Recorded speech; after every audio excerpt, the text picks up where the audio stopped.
you know, and you could, South Tryon Street, you might be going west on there, you know, and nothing really, it doesn't, a lot of the roads doesn't match up, and you know, that circle, it's inner and outer, so you don't know when you first, you know, when you first start using it. So Charlotte's been really complicated other than, you know, where else I live, but yeah, I've never lived in New York, but I have been there, and I have been to Manhattan. Right. But what is it like to live there? Well, I didn't live in the city when I was an adult. I lived, you know, as a child I did, but Even as a child? Well, even as a small child. I mean, we left when I was 3. Oh, okay. So I never actually lived as a city person per se, because, you know, I grew up in the suburbs, and, you know, so when I was living there and working there, I always lived outside of the city and commuted in, like 4 million other people. But I can say that, you know, everyone usually has a love-hate relationship with New York, because you're right, it has the best of the best, and it has the worst of the worst, you know, but I have a love for New York. I mean, I was born there, so I'm a New York City girl by heart, but I do say that it's a tough place to live, you know, everything's fast, it's hard to do things, it's just arduous to get around the city, to do, you know, from one end to the other, and the traffic, and the craziness, and all the people, and the crowds, but that also adds to the excitement and the feel and the vibe of the place. I mean, I love New York at night. It's beautiful, and you just have this wonderful romantic feeling about it. But what I also love about New York is that you could get anything that you possibly want. I remember when I was working, and I needed to find a pair of shoes for a shoot. Well, you know, I went through the catalog, I found what we had there, found out that they were sold out, couldn't get the shoes. So I looked up where the showroom was. Lo and behold, it was in New York City, not far from where I was working. So what do you think I did? Went down to that little showroom and borrowed the shoes. You know? So it was like, I couldn't do that anywhere else. You know? So that's one of the things I love about New York. You know, you have the museums, you have the culture, you have the music, you have the financial district, you have all the history. I mean, the best food you could possibly want at any type of, you know, any kind of food. But at the same time, like, I think unless you're a city person and you really love that kind of lifestyle, it can be hard. You know, there's not a lot of green grass except Central Park, you know. Kids play on asphalt playgrounds. They don't play, you know, like in parks like we do here. So there's not a lot of parks? Well, and they're city parks. So they're, you know, concrete parks. They're not grass parks. Oh. You know, except for Central Park. Right. But, you know, so that's tough. And, you know, it's just fast there. And, you know, you have to be very streetwise, and you know, so it's tough to be a kind of naive, kind of whatever type person and live there. You know, so it depends. I think if you grow up there, of course, you grow up in that environment. It never phases you. It's, you know, whatever you're used to is what you're used to. But if you've lived elsewhere and tried to move to the city, it'll be a culture shock for you, TV. When you get there, it's going to be a culture shock, my friend. If you think it's hard to get around Charlotte, just wait. No. I mean, you know, it kind of, I always got to where, I mean, GPS helps out. So I mean, when you got GPS, it's just when you don't have your GPS and you're going back, or you're, you know, trying to find a new place, and say your phone died, it's like, oh my gosh, like, you know, and I guess that's the main part. But I mean, with, you know, in New York, I remember when people would move down, like, to the south, because they always tell us we're slower, just because, you know, we talk a lot slower, we do things a lot slower. But I guess with a lot of people up there, you got to keep it moving. You don't have, you know, a 20-minute drive to work with no traffic. You know. Oh my gosh, you know, you're talking a 2-hour, very congested, long commute, or you're on a bus or you're on a train with millions of other people, and so you know, it's constant go go go, shove shove shove. You know, that whole typical stereotype of New York can be very true. You know, you do kind of have those grumpy people, because if you're in that situation every day, you can get kind of grumpy and irritated. Right. But then, you know, I used to always get people to stop. People would stop me on street corners all the time asking me for directions. So I must just come across as somebody who's not grumpy You're or so friendly. Yes, you are. You're so friendly. You have such a great demeanor. I'd help you. So I was laughing because people would stop me all the time and ask for directions. I'm like, really? Do I like have a sign on my head or something? But I mean, that's the thing. I've met wonderful people in New York. So to say that everybody's like that is so not true. You know, there are all types of people there, and that's kind of also the beauty of the place. It's such a melting pot.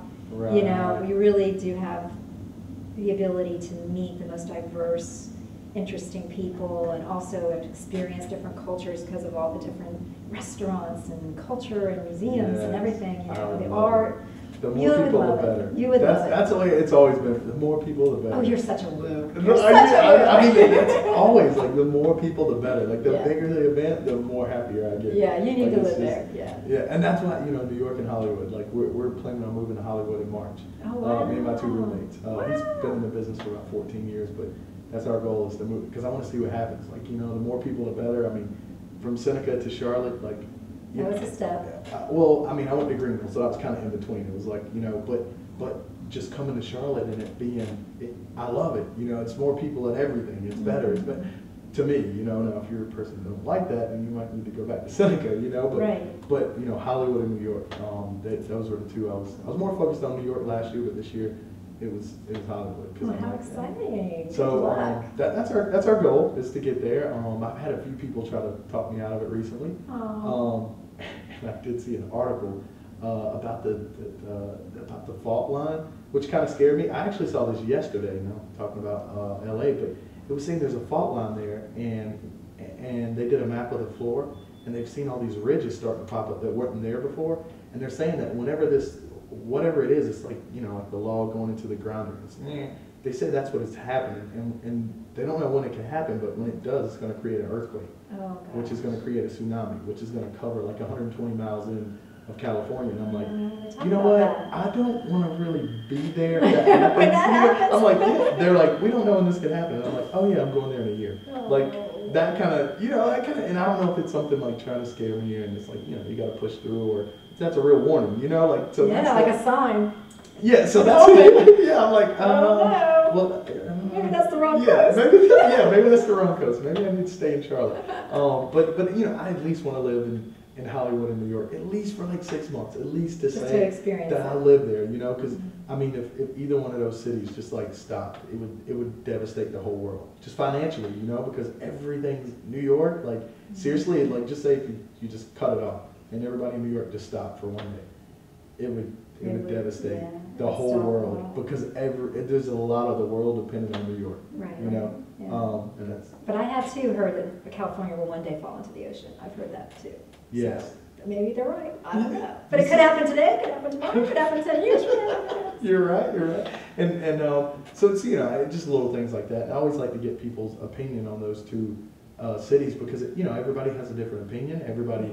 And like I remember when people would move down there, like, you need a car to live down south. But like in New York, you don't need a car. There's no purpose for a car. But you don't want a car. Right. It's more hassle. They're like, man, you have to have a car. And like you'll hear people, I had a car in 10 years. And when they say that in the South, you're like, why don't you get a job? Like, no, listen, you don't have to have one where I am. I'm like, oh, okay, I get it. But you have to have a lot of money to live decently. That's the thing I'll tell you, in New York, for sure. I mean, I know LA, everything's more expensive. It's really expensive to live there. I used to crack up when Friends was really popular. My brother-in-law's like, yeah, look at their life. That's what I want. And I'm looking at him, I'm like, seriously? The reality is, you want to know the reality of that? Like Sex and the City, they had that whole fabulous apartments and great, life and everything. I'm like, yeah, you know how much money you'd have to make to live that life in New York? Oh, wow. To have an apartment like that in New York? You gotta have a lot. Oh my gosh, yeah. Most people are living in a tiny, teeny little space with no storage and maybe a closet and, paying $1 zillion for it. Yeah, so that is. And it sounds almost like a foreign country, because one of my friends, she just came back from London, I think, and she was just amazed. She had been there for like, I don't know, 6 months or a year, and she was amazed at how the houses were so big in Charlotte. She was like, these houses are huge. Like famous people would live in these houses because the space is limited. Enormous. Yeah, exactly. And she was like, so there's not a lot of big houses with big lawns. Like, if you had that, you'd be. It's $1 million, $2 million, $3 million house. That's city life. You're very limited in space, and space is very valuable. So that's why, absolutely. Right. And California is beautiful. I love California. So you've been out too? I've been out there. I never lived out there. That's one place I haven't lived, but I've visited several times, and I absolutely love, I love the whole state. I love the whole West Coast. So I hope it really doesn't fall into the ocean, but I have heard that. But it's beautiful. I just think it's a different mindset. The people I know who've done it, who've gone to lived in New York and then gone to LA, usually come back to New York. Really? The people I've met, because it's a whole different kind of world, and one of the things I've heard as a negative to LA is that everybody's in the business. Like, you can't get away from it. You know, there's nothing else. And that can get tiresome after a while. I mean, it can be exciting and great at first, but I think sometimes it wears people out, you know? Right. Because everybody's trying to get into the same thing. And New York, you know, is more like, you know, celebrities walk down the street, nobody bothers them. There's not that, you know, that's not that culture. It's a different culture. People just do their thing, and it's very more, you know, casual, kind of laid back in that sense. You know, like celebrities have more peace in New York than they do in LA. Right. So I think that's why a lot of people like New York. You know, they just walk in there normal people and they do their thing and nobody cares because New Yorkers are too busy to be bothered, you know. Right. I'm late for work. Yeah, I got things to do. Get out of my way. You're blocking the sidewalk. You know, so they have more freedom there, and I've heard that from many people. So that's just what I've heard. I haven't lived in LA, so I can't attest to that myself, but it's just what I've heard. But I think the lifestyle is also very different too. I think the mentality is different, the lifestyle is different. Yes. LA is the same way with driving. You know, it takes a long time to get everywhere. You know, you do a lot of driving. New York, there's no driving, but there's, you know, riding on the subway or taking a taxi or walking a lot, you know. People are probably healthier maybe in LA because they have that whole kind of health thing going on. Right. But then there's all the smog and pollution, so. I was told about how there was one of my guests actually a few shows ago. She was saying that. She said that in New York people care, but in LA they don't care. Mm-hmm. That was her. She was like, you could be bleeding on the street, and in LA they'd walk over your body. Wow. But in New York, they would help you out. Yeah. That was her view of it. Interesting. You know? So you see, I get a lot of different views. So when you went to LA, were people caring? Like, were they? I don't think it was that. I think I've heard that people there can be very superficial. Right. And, you know, maybe because everybody's in the business trying to get into it or whatever. Right. In New York, you have more real kind of people, I think.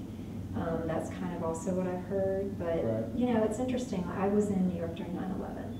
So talk about seeing the best of people and seeing people really care. And wait a minute, you were there? I was there. I mean, my husband almost died. My father almost died during 9/11. I was living in that area during that time. I wasn't actually in the city that day because my son was homesick, which was just one of those crazy coincidences. Wow. But my husband was literally outside the first tower when it came down, right on the corner. And so I came very, very close to losing both my dad and my husband that day. My dad was supposed to be at a meeting at the towers that day, and we were running late. And as he was driving there, you could see the smoke. So being in that situation and living through that and seeing how people bonded together and just helped each other, it was unbelievable. And it was really when you saw this country at its best, I think, because people just were so compassionate and so loving and caring, and people were helping strangers like you wouldn't believe. And it was amazing to witness that, actually. Wow. So I have to say, you find good-hearted people in New York. I know they have kind of that stereotype, but there are some really wonderful people there, and you know, you can't judge a book by its cover. You can't go by that. Wow. You know, you guys. I mean, that's for 3 people. Like, I mean, you're talking immediate family. Your dad, you know, your husband. All 3 of you guys were supposed to be there, but weren't. Yeah. I mean, that had to give you some kind of like, I'm here for a reason. Like, I still have a purpose. I still have something to do. Because, I mean, you were supposed to be there. If everything would have went perfect, then you would have. I know. And it was, you know, we were the lucky ones because there were so many sad stories and horrible sad stories. I have so many, you know, people I know who lost loved ones, and a whole town that lost mothers and fathers, you know, families that were completely decimated, and just the saddest stories I could tell you, you know. Yeah. But I just never met anybody who was that close to it. You know, I was in New York. I was, you know, I'm upstate New York, or I hadn't met anyone who was. So you were working New York and there every day, and the towers, and you were supposed to be there that day. I mean, you were right in it. I was right in it, and so many people I knew, you know, were in it. And my one girlfriend was pregnant and just about to have a baby, and her husband died. He was one of the people who got trapped up on the roof. I had friends who had firemen who perished. You know, there was an awful story. One of my good friends, her neighbor had decided to stop working, and he was going to be a stay-at-home dad. And he worked in the towers, and he was at his last meeting that day. And his little girl had a lunchbox with the city skyline on it, And she was out, at show and tell, telling the class how her dad was up at the top of those buildings, and it was his last day of work because he was going to start staying home with her, and he died that day. And she, for the longest time, would stay on the phone and pretend like she was talking to him. So there were so many